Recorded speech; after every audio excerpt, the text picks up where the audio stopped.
There were martyrs and prisoners.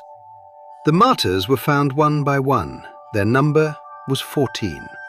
The bodies of the polytheists were placed in a pit there. They sat there for 3 days. On the morning of the 4th day, the prophet came to the pit. He called out, "O Abu Jahl, O Utbah ibn Rabia, I have found what my Lord promised me. Have you found it too?" Umar asked, "O Messenger of Allah, these are nothing but corpses. How can they hear your voice?"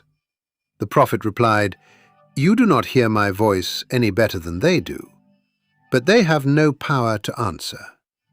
He gave the order. The return journey began. Zayd was sent as a messenger. However, upon arriving in Medina, he learned that the Prophet's beloved daughter, Ruqayya, had passed away and was about to be buried. He rushed to the cemetery.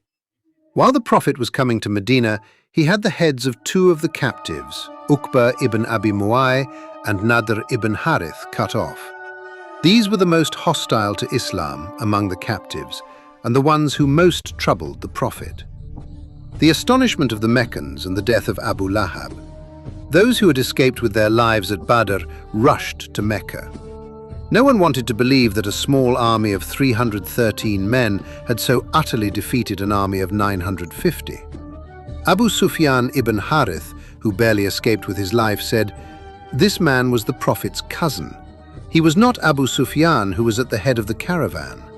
When he told his uncle Abu Lahab what had happened, he said, "By Allah, we did not fight them. We only turned our backs and fled. They killed whomever they pleased. They took whomever they pleased captive. But they should be thankful to those beings who rode horses through the air.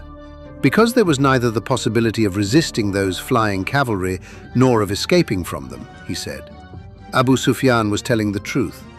For the Almighty had specifically sent down 3,000 angels for this battle, and then increased this number to 5,000. Indeed, this is clearly described in verse 51 of Surah Al-Anfal. Abu Lahab was ill, but his illness worsened when he heard this from his nephew Abu Sufyan. In fact, he couldn't go to war because he was ill.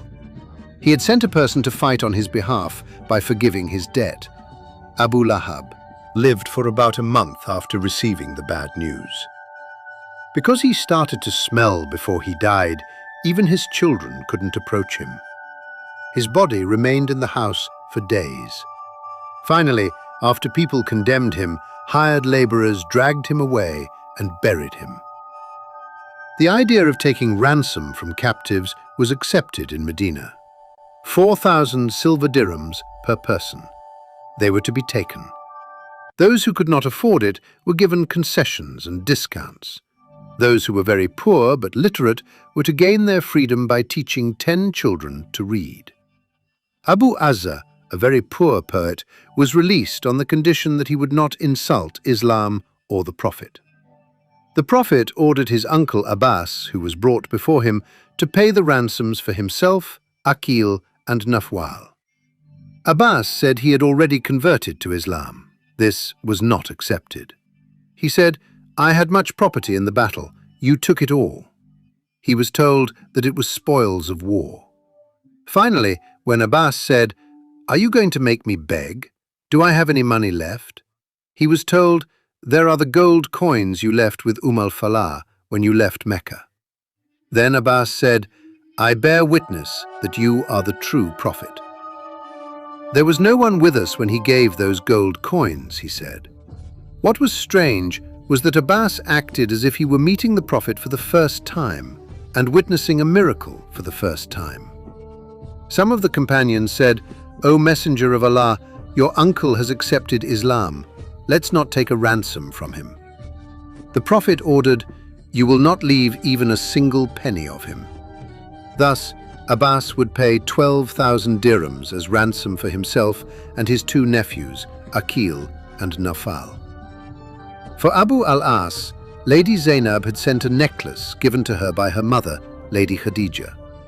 Now, the cherished memory of the beloved one who had passed on to the hereafter filled the Prophet's eyes with tears. He said, "If you deem it appropriate, I will not accept it." Certainly, "O Messenger of Allah," they said. This time, Abu Asa was given another task as ransom. He was told, "Send my daughter Zainab to me immediately." Abu Asa accepted the offer and was released. Abu Asa kept his word. He sent Zainab on her way.